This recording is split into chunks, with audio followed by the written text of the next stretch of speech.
It is seriously such an honor to meet you because anybody in the LGBTQ plus community, anybody in media, I mean, anybody who knows anything about what's going on in pop culture, we all have been looking up to you and been watching your career blossom for the past however many years. So when I tell you it is such an honor to meet you and have a conversation with you today, thank you so much for taking the time. Thank you. I appreciate that. I've had, past 10 years, it's been up and down. And sometimes I feel more relevant than others. Sometimes I wonder if I'm still relevant. And I can't even think, for me, it's not even about that anymore. It's about the work.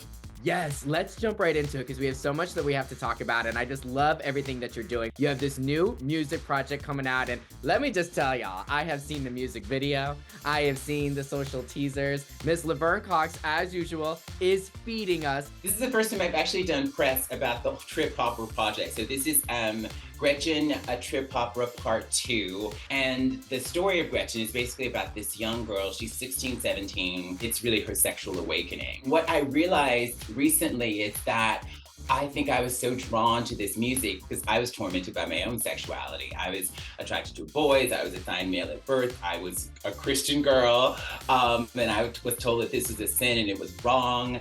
And so I think that's why I gravitated to the music. 10 years ago, when I kind of came onto the scene and the world got to know me, trans representation was in such a different place. And I felt like I couldn't be too sexual because it would reflect badly on the community and I had to be respectable or whatever.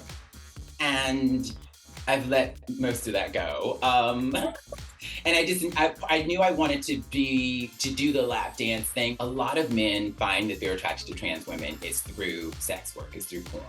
Pornhub, I don't know if you know this, but Pornhub routinely releases their stats of the most popular porn on the site. Trans porn is always number 1 or number 2. And there is data that the states that look at trans porn the most are red states. I think Texas and Utah were number 1 or 2. I have to find it on my phone. But so it's interesting that red states, where they're actually banning trans care, they're looking at trans porn more than any other states. But then trans people won't actually legally be able to exist in those states soon.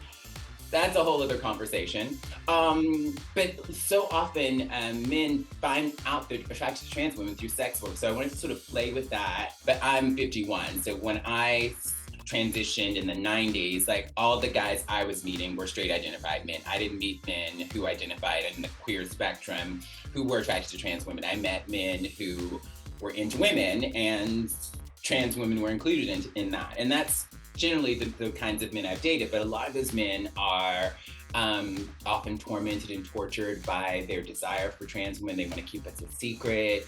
It's still deeply stigmatized to date trans women for a lot of straight identified men. So I just want to have a conversation about that, have a moment where people can see this man with me and us just sort of normalize seeing man and a trans woman together. And I keep my personal life personal, so I'm not gonna use my own life, but we can do it through fiction because we have to keep things for ourselves, honey.